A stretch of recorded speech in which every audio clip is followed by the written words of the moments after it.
y voy a pretender darles algunas claves, unas pocas en estos pocos minutos que tenemos, con respecto a la parte clínica de la misma y cómo tratar de entenderla, si es que podemos. No tengo conflicto de intereses en esta presentación y la hoja de ruta es: vamos a hablar de la historia, la definición y la clasificación, la genética, como nos enseñaba el doctor previamente, el diagnóstico, la multimodalidad de imágenes y la estratificación de riesgo. Giovanni Maria Lanzisi fue el primero que describió, fíjense en qué año, en 1736, un grupo de 4 generaciones de familia recurrente con palpitaciones, falla cardíaca, dilatación aneurismática del ventrículo derecho y muerte súbita. Sin querer, él había hecho el diagnóstico inicial de la miocardiopatía arritmogénica. Pero pasaron casi 200 años hasta que la muerte súbita de un médico italiano jugando al tenis desencadenó las fuertes investigaciones. Y fue así como el doctor Guy Fontaine acuñó los primeros pasos para describir a la displasia ritmogénica del ventrículo derecho, un poco de casualidad, porque él estaba tratando las taquicardias ventriculares de manera quirúrgica y describe esta enfermedad. ¿Y cómo la describe? Como una miopatía del ventrículo derecho crónica y progresiva de etiología desconocida, con presencia de atrofia y reemplazo infiltrativo fibrodiposo, es decir, describió las etapas terminales de la enfermedad de la miocardiopatía arritmogénica.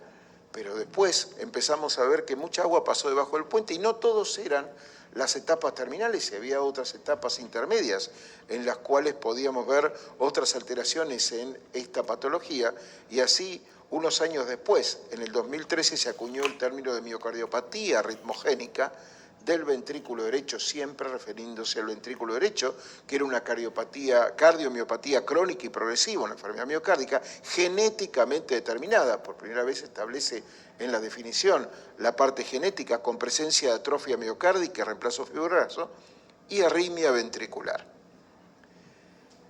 Luego, el doctor Corrado establece este paradigma de ventrículo dominante derecho, de expresión biventricular y de dominancia izquierda, y por primera vez empezamos a ver que ya no es solamente del ventrículo derecho, y se establecen diferentes definiciones en el año 2019. El año 2019 fue muy prolífera en un montón de clasificaciones y definiciones para el tratamiento de la cardiomiopatía arritmogénica, y fíjense que Elliot establece que la cardiomiopatía arritmogénica comprende a la cardiomiopatía del ventrículo derecho, la antigua displasia que nos había descrito Guy Fontaine, a la cardiomiopatía dilatada arritmogénica que nos explicó previamente el doctor Álvarez, a la escala aislada no isquémica, a la cardiomiopatía arritmogénica dominante izquierda, una nueva modalidad, y a la cardiomiopatía hipoquinética no dilatada. Es decir, excluía solamente a la miocardiopatía hipertrófica, la restrictiva y la miocarditis. ¿Y cuál era el approach diagnóstico en esto? La arritmia ventricular, las anormalidades eléctricas, las anomalías estructurales miocárdicas, la historia familiar genética y excluir las fenocopias. Luego de eso, también se estableció este otro artículo en el cual hicieron una clasificación clínico-patológica basada en la parte genética. ¿Y qué hicieron? Establecieron 4 clústeres, o sea, una nueva clasificación genotípica, donde de acuerdo a cada uno y las mutaciones demosómicas o no demosómicas, tenían una diferente distribución anatómica. Y ello nos permitía estratificar el riesgo, y el clúster 1 era el que realmente era debido a la primera y original displasia arritmogénica del ventrículo derecho, y vieron que la amplitud del QRS tenía importancia pronóstica. Pero ahí no terminó la historia. La Heart-Rhythm Society, en el 2019, también con un consenso de expertos, estableció que esta enfermedad comprendía un espectro de condiciones de diferente etiología que comprometían el ventrículo derecho, el izquierdo o ambos, incluyendo a la amiloidosis, la sarcoidosis, la enfermedad de Chagas, el miocardio no compacto, con desórdenes genéticos o no genéticos, sistémico, infeccioso, inflamatorio, y que como común denominador solamente tenían la afectación miocárdica no isquémica, no hipertensiva o no valvular y la arritmia ventricular.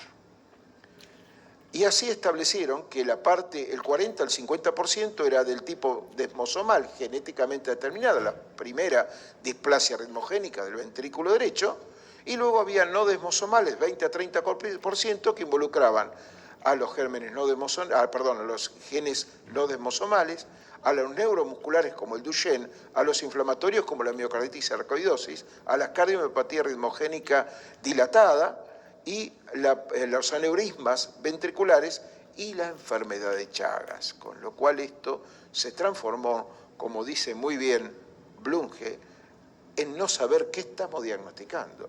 Si la displasia ritmogénica del ventrículo derecho, la cardiopatía del ventrículo derecho y displasia del ventrículo izquierdo, la cardiomiopatía dilatada, la arritmia, la miocardiopatía ritmogénica o la cardiomiopatía ritmogénica. Incomprensible sopa de letras de nombre que confunde a los profesionales. Y el paraguas de todo esto era una red de patologías cercanas a las condiciones de la arritmia y, como decían en esta última clasificación, una amplia red de patologías cuyo común denominador para este grupo de especialistas era la arritmia ventricular y que debía ser tratado por los electrofisiólogos. Así estábamos hasta este momento.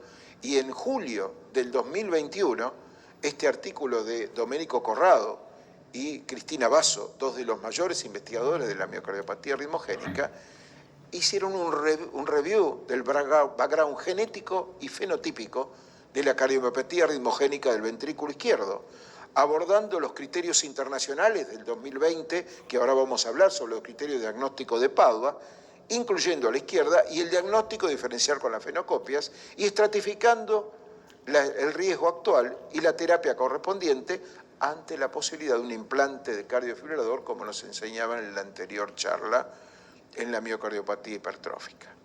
Nuevamente se insistió en que existen tres fenotipos bien caracterizados, uno del ventrículo derecho, otro mixto, biventricular, y uno izquierdo dominante. Pero fíjense en qué interesante.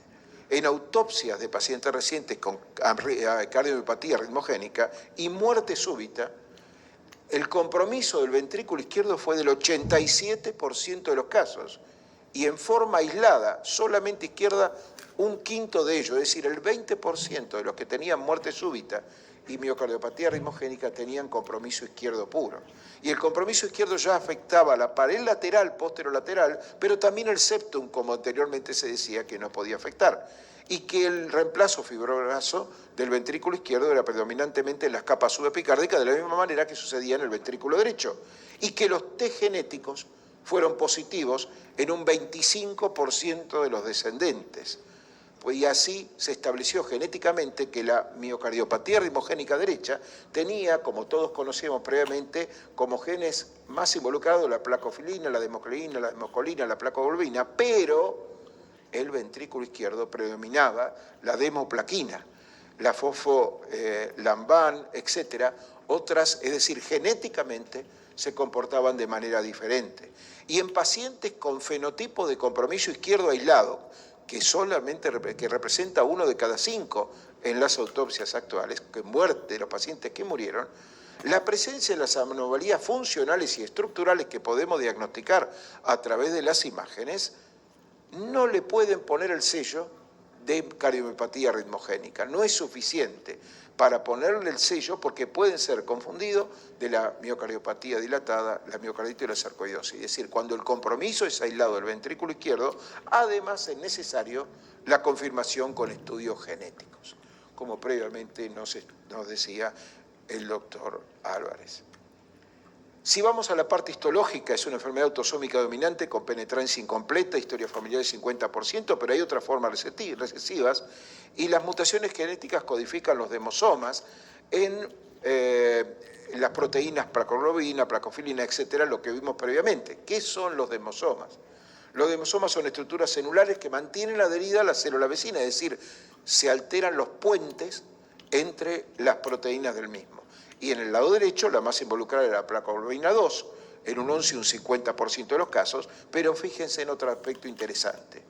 Los pacientes que tienen más de una mutación genética tienen más severos fenotipos, son más jóvenes y tienen peor pronóstico. Son los que pueden llegar a tener más muerte súbita.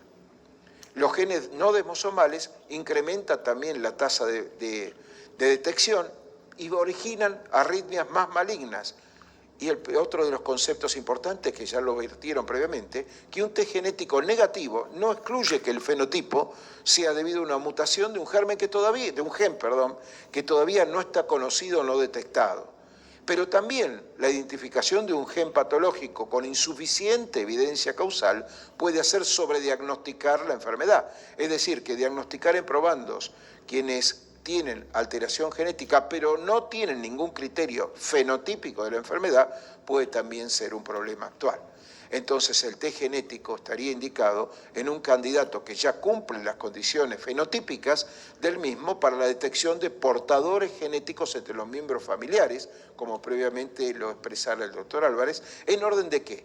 De identificar al afectado en la fase preclínica de los familiares y en orden de estratificar el riesgo arrítmico, porque esto puede determinar también, de acuerdo a la carga genética, el riesgo arrítmico del enfermo. Pero también en aquellos pacientes donde no tenemos un fenotipo bien definido, borderline, el test genético nos puede ayudar siempre y cuando sea interpretado por expertos en genética molecular que sepan lo que realmente diagnostican y no tengamos un sobrediagnóstico de la enfermedad. ¿Y cuándo se podría hacer un screening del panel entero? Cuando incluye, inclusive con los no desmosomales, cuando existen áreas geográficas donde los antecedentes familiares hacen que realmente sea muy predominante esta enfermedad, como la zona del Véneto, que fue uno de los lugares donde más se trabajó y fundamentalmente en deportistas. En cuanto a la histopatología, los principales sitios afectados son la pared libre posterior del ventrículo derecho, el tracto de salida del ventrículo derecho y el ápex, el famoso triángulo de la displasia, y cuando se afecta el lado izquierdo, se puede agregar la zona inferolateral llamado cuadrángulo de la displasia. En estadios tempranos puede haber una afectación subtricuspidia y la pared inferolateral del ventrículo izquierdo solamente, y aquí el realce con gadolinio puede incrementar la sensibilidad, siendo el único método que puede diagnosticarlo en estadios tempranos del ventrículo izquierdo. La atrofia y reemplazo fibroraso comienzan desde el epicardio hacia el mesocardio y la infiltración grasa sola puede encontrarse en personas normales, en personas ancianas, en gente obesa. Por lo tanto, solamente la presencia de grasa no es patognomónico de displasia ritmogénica, y para complicar más lo que estamos hablando, los hallazgos histológicos pueden estar ausentes en estadios tempranos.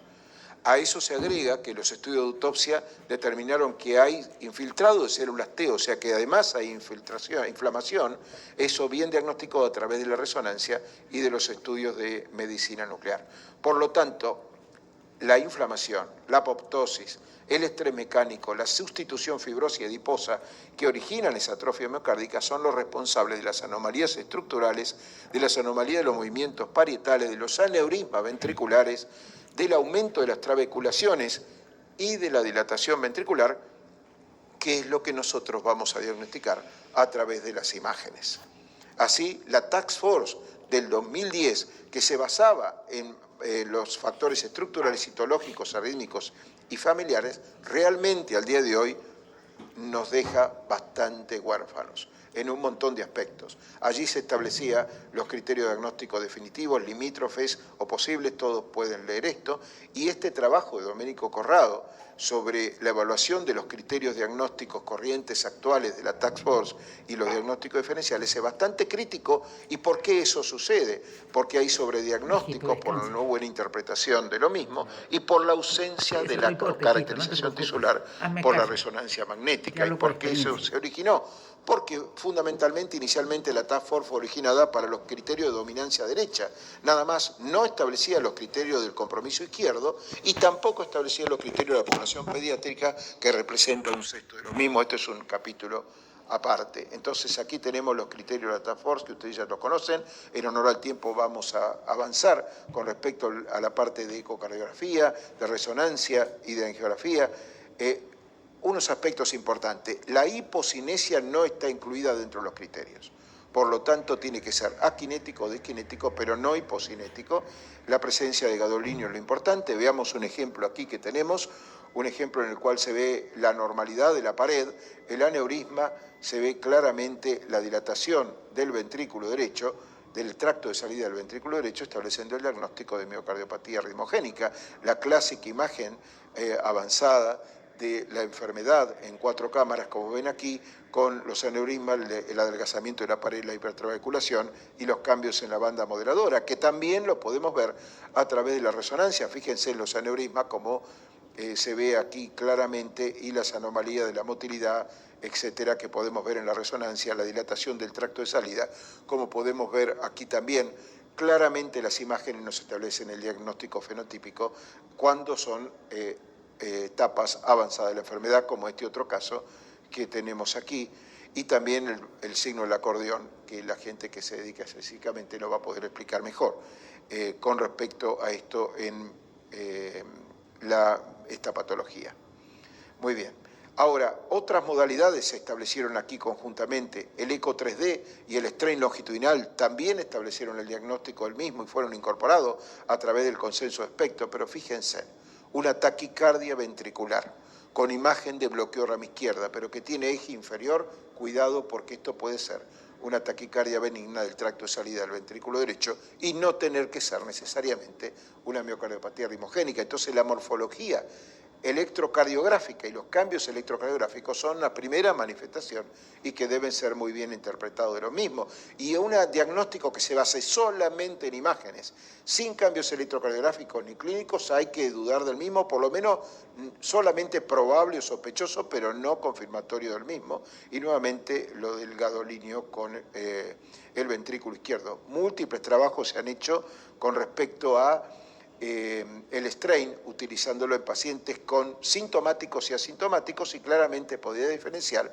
los que tenían strain más bajo a los pacientes sintomáticos con respecto a los asintomáticos, y además la mayor anormalidad, el strain la puede perfectamente identificar en la región subtricuspidia. Otros estudios se han hecho con ecoestrés y comparativamente entre la ecocardiografía 2D, la 3D y el strain con respecto a cuál era el más sensible de los métodos para poder detectar las anormalidades en estos pacientes. Y fíjense en que la respuesta al estrés comparado con normales y con atletas es infinitamente inferior o menor cuando hay una miocardiopatía ritmogénica, y cuando se habla de los estudios de ecocardiografía 2D y 3D, la mayor especificidad y sensibilidad la da el strain longitudinal y el strain regional, como vamos a ver allí. Pero también el eco 3D puede implementar el valor pronóstico de los mismos con alteraciones importantes de la morfología en el mismo, dando, como se publicó en este trabajo de la Europea en el año 2020. Aquí tienen una tablita de sensibilidad y especificidad de cada uno de los métodos ecocardiográficos, donde claramente el strain adquiere un rol preponderante. Y los valores normales que también fueron establecidos en ello. Los hallazgos de caracterización tisular no fueron incluidos en la guía del 2010, y el manejo de la motilidad parietal y de la caracterización tisular dan un 98% de certeza diagnóstica, por lo tanto tiene un alto valor predictivo que la transforma en el método de elección de imágenes para poder ver a estos pacientes. Si hablamos de las biopsias, tienen poco rol, el reemplazo puede ser con o sin reemplazo graso, y la biopsia endomiocárdica no está indicada como un diagnóstico de rutina, como lo establecía la Task Force, lo mismo que el mapeo del voltaje endomiocárdico. Con respecto a la electrocardiografía, la onda T en las precordiales derechas y la onda épsilon. Las ondas T en precordiales derechas de B1 y B12-13 mayores de 14 años sin bloqueo rama derecha es otro aspecto más de criterio en la Task Force, de criterio mayor de repolarización, que vamos a ver ahora que los nuevos criterios los han cambiado de alguna manera, y este criterio de la onda épsilon, que también lo dan como criterio mayor, hoy ha pasado a ser un criterio menor. Esto es un potencial eléctrico de baja amplitud en el final del QRS, el inicio de la onda T, que indica área de fibrosis, que se tiene que hacer con alta velocidad, con alto filtro, con alta ganancia, como vemos aquí en este paciente del hospital, realmente bastante difícil de ver, y pues se puede mejorar la sensibilidad de poder verla a través de esta pequeña mejora, poniendo el brazo derecho en el manubrio esternal, el brazo izquierdo en el sifoide y la pierna izquierda en una costilla entre B4 y B5. Otro aspecto que se manifestó en el electrocardiograma es la duración de la actividad terminal, el famoso TAD, que un retraso entre la onda S del QRS mayor de 55 milisegundos establecía prácticamente el diagnóstico, es una patente específica electrocardiográfica del diagnóstico en esta clase de pacientes. Y los bajos voltajes del QRS en derivaciones de los miembros también era un predictor de compromiso del ventrículo izquierdo y reemplazo fibrodiposo. Cabe recordar que las ondas T negativas en B1 y B2 solamente en esas derivaciones pueden ser una variante normal electrocardiográfica y no tiene por qué ser una variante de estas características. Y así llegamos a los famosos criterios de Padua, los mismos establecidos en el 2020, en el cual las anormalidades ventriculares, morfológicas y funcionales en el ventrículo derecho implicaban la presencia de anomalías de la motilidad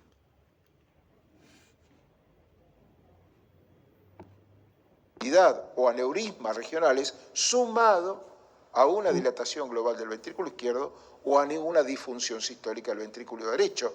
Las dos cosas juntas para poder establecer el diagnóstico de miocardiopatía arritmogénica del ventrículo derecho y como criterio menor la presencia de anormalidades de la motilidad solamente.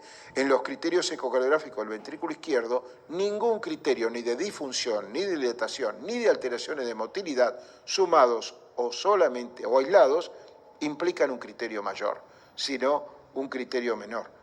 En cuanto a la resonancia, en el lado derecho, el gadolinio en más de una región es establecido como un criterio mayor y la biopsia endomiocárdica en limitados casos. Y en el ventrículo izquierdo, el único criterio mayor, ese del gadolinio en el ventrículo izquierdo en más de un segmento, en la pared libre, subepicárdica o medio miocárdica, en el septum o en ambos lados, pero excluyendo la unión septal.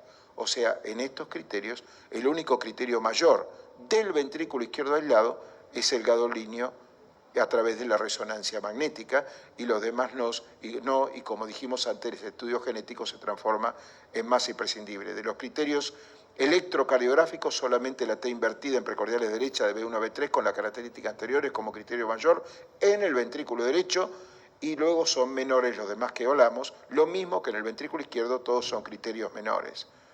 Y en cuanto a la parte de las anormalidades de despolarización, todos son criterios menores, tanto la onda épsilon como la activación del TAD, como los bajos voltajes del QRS en el ventrículo izquierdo. Y en cuanto a la arritmia ventricular, se sigue estableciendo como valor mayor de 500 en 24 horas de taquicardia o taquicardia ventricular no sostenida, o sostenida con morfología de bloqueo completo de rama izquierda, y en el lado izquierdo como criterio menor. ¿Y por qué? Porque es realmente altamente diferenciable con otras fenocopias. Y en cuanto a la historia familiar, los criterios mayores siguen considerándose en personas confirmadas de primer grado con criterios diagnósticos o que hayan tenido una autopsia o cirugía de los mismos, y criterios menores el estudio de los familiares, etcétera. Por último, la estratificación de riesgo pronóstico. Todos sabemos que el riesgo es la muerte súbita. ¿Y hacia dónde va? Hacia las arritmias ventriculares y hacia la insuficiencia cardíaca. Y para ello, la estratificación de riesgo, ¿para qué? Para la utilización del CDI, como nos indicaban previamente. Hay calculadores de riesgo de la arritmia ventricular establecidos en estos pacientes con miocardiopatía arritmogénica que tratan de identificar a los pacientes que van a desarrollar arritmia compleja en los próximos 5 años, dicen que con una certeza del 89%. Y que eso reduciría la implantación de los CDI aproximadamente en un quinto de los casos, el 20%, cuando realmente se pudieran establecer en la estratificación de riesgo por medio de estos calculadores. ¿Cuáles serían los mensajes para tener en casa? Las investigaciones deberían focalizarse en el mejor entendimiento del background genético, en la mejoría de la interpretación de las imágenes de la caracterización tisular de la resonancia, en la interpretación de los fenotipos clínicos, fundamentalmente del ventrículo izquierdo, y en la peculiaridad de determinadas poblaciones como la población pediátrica. La relevancia clínica de esta clasificación etiológica, como se planteó previamente, requiere de mayores evaluaciones futuras de los estudios. La mayoría de los criterios de la Task Force están en discusión. El strain debe ser incorporado como una herramienta muy importante para estos pacientes, no solo para el diagnóstico, sino para el pronóstico de lo mismo, y sin ninguna duda el realce con gadolinio T1 mapping en la resonancia magnética. Y después del diagnóstico, ¿qué? El manejo primario es la prevención de la muerte súbita. ¿Cuáles son los determinantes de peor pronóstico de los pacientes? La edad joven, el sexo masculino, la TB sostenido o no, el síncope, la inversión de la onda T extendida, las extrasístoles ventriculares prematuras, la baja fracción de eyección biventricular, son factores de riesgo importantes. Sin embargo, la indicación de cardiofibrilador está basada solamente en 3 estudios de expertos. Y si los 2 modelos de predicción de riesgo multivariado que combinan estos factores para la predicción de riesgo individual son importantes o no, solamente estudios a futuro lo van a poder determinar.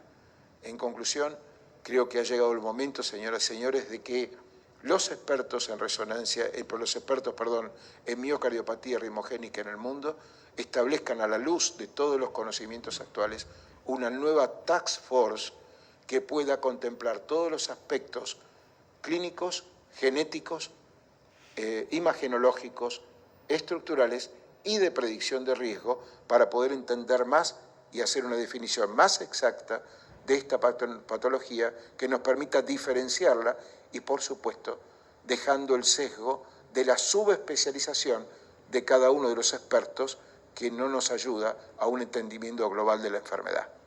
Muchísimas gracias.